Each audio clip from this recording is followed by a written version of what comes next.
Welcome to the Deep Dive, where we take your source material, your articles, transcripts, research, and we really try to distill the most fascinating nuggets of knowledge. That's the goal. And today, we're taking on one of the most famous, but I think persistently misunderstood events in really all of religious history, the triumphal entry of Jesus into Jerusalem.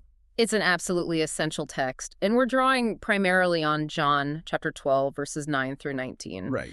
And our source analysis really focuses on this one central idea, that this entrance, it wasn't some spontaneous parade. It was a calculated, deliberate statement. A statement about what exactly? A statement designed to show the world that Jesus was definitively not the kind of king that people were expecting, especially, the nationalistic crowds. And that is the mission for this deep dive. We're going to analyze this pivotal moment, which, it sets the stage for the entire final week of Jesus' life. Yeah. And we're hoping to define the three specific roles of kingship he embodied. Exactly.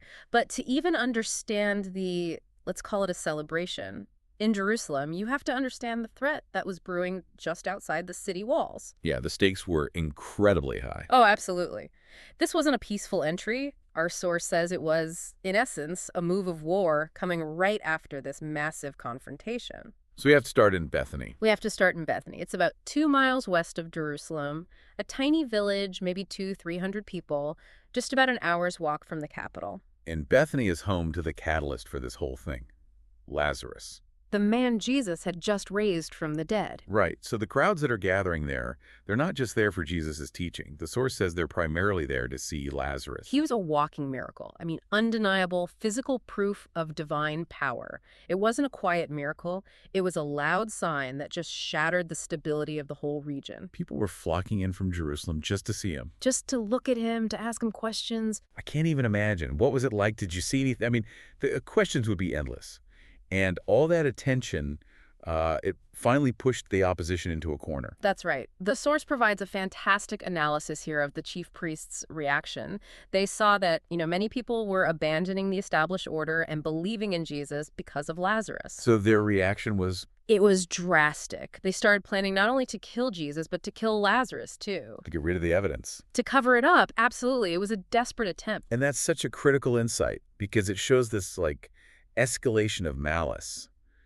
The hatred started with Jesus, but as they lost control, it branched out. The source calls this moving the goalposts. It's a perfect psychological description. First, they just want to eliminate Jesus to maintain their own authority. But when that doesn't work, the movement grows and the goalposts move. And suddenly they had to silence the proof itself. Lazarus, exactly. Their motivation wasn't piety, it was power. They were terrified of losing control. So this threat to Lazarus, it changes the context of the entry completely. It's not just a journey anymore. It's an intervention. The timing is everything.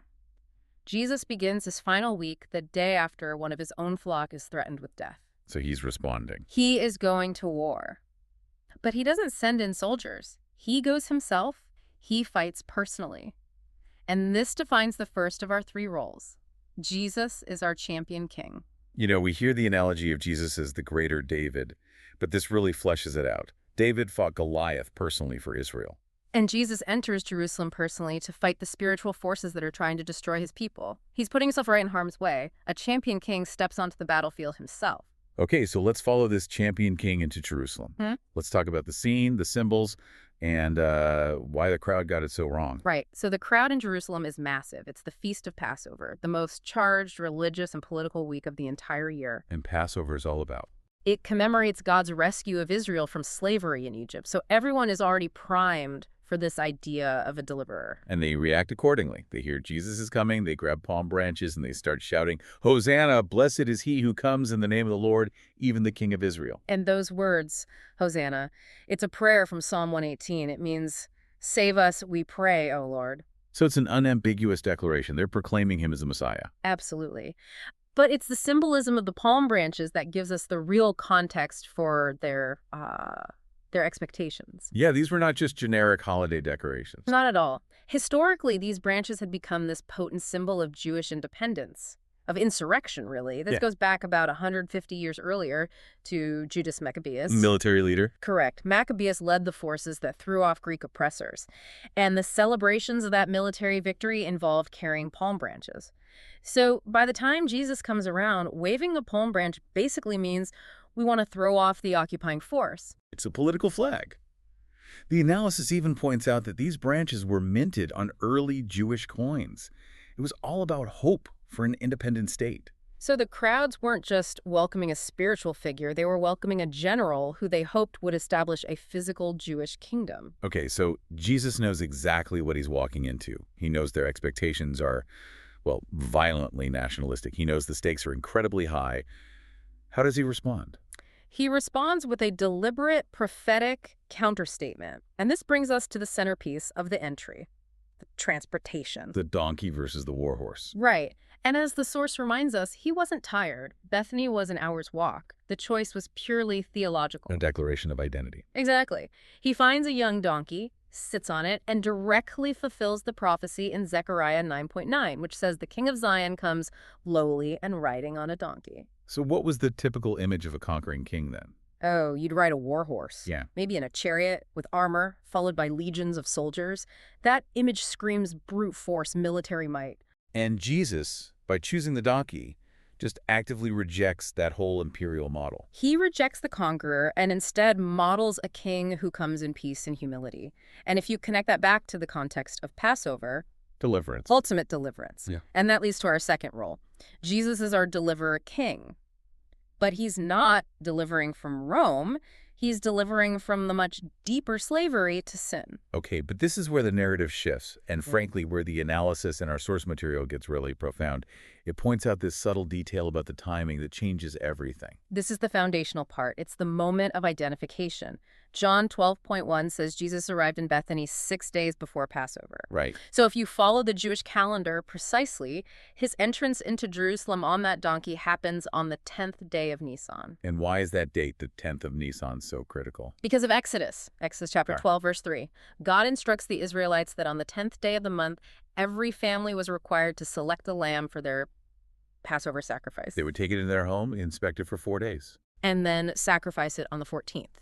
So on the exact day that the entire nation is selecting its sacrificial lambs for an ancient deliverance. The ultimate deliverer king arrives and is publicly identified. He's chosen by the crowds. He is submitting himself to the selection process. The king is arriving not to rule from a throne, but to be identified as the sacrifice. He's declaring, I am the mechanism of your deliverance. Wow. The king has arrived, but he has arrived as the sacrifice. And that is what everyone missed. And it defines our final takeaway. Jesus is our sacrificial lamb king. The ultimate paradox of power. Right. The king himself would be sacrificed for the people. This wasn't the expectation of, the religious leaders who wanted him dead or the crowds who wanted him to conquer Rome. Nobody saw this coming. And it certainly confused the disciples. Verse 16 is such a great reminder for us. It says, they did not understand these things at first. Such a relatable moment. I mean, how many times in our own lives do we fail to see the immediate purpose of things? The source reminds us that often we only see the significance of events, the connections, the timing, the painful parts, much later when we look back and see the whole story. We need that moment of resolution to understand the journey. And even with all the confusion, the momentum was just undeniable. A lot of that was due to the power of testimony. You have entire crowds from Bethany. Bearing witness about Lazarus to the massive crowds in Jerusalem, the story was just accelerating. And that acceleration forces this reaction from the opposition that, I think, unwittingly validates Jesus' true mission. Yes, the famous lament from the Pharisees in verse 19. But the whole world has gone after him. And that phrase, which they spoke out of fear and malice, becomes this brilliant, unwitting prophecy. They had no idea what they were really saying. Not at all. They were just afraid of losing local control, but they were foreshadowing exactly what Jesus would say later in that chapter, that when he is lifted up, he will draw all people to himself. Which is massive. He's not just the king of a local Jewish state. He's the king of the entire world. The Gentiles, the Greeks, the barbarians, slaves, free, men and women. That entry established the universal nature of his kingdom. Achieved through humility and sacrifice. That's the ultimate contrast. The power of his kingdom wasn't confirmed through military might, but through the radical willingness to be selected as the lamb. So what does this all mean for us? The entry into Jerusalem just shatters the notion of what a king must look like. The king they wanted, the conquering lion, was there, but his power was cloaked in the humility of the sacrificial lamb. And to summarize those three roles, the entrance revealed Jesus as the champion king who fights personally for his people. The deliverer king who secures freedom from sin. And finally, the sacrificial lamb king who delivers by offering himself up on the 10th of Nisan. Salvation came riding on a donkey. And that leaves us with a final thought to mull over. We naturally seek powerful authority, right? The leader who conquers, who mandates success. This entry, however, presents the paradox of the Lamb King. The real power of the champion and deliverer was accessed through the lowliness of the sacrifice. Which forces us to ask a pretty tough question. It does. When you seek power or deliverance in your own life, do you instinctively look for the immediate conquering lion? Or can you embrace the profound redemptive power that's inherent in the image of the self-sacrificing lamb?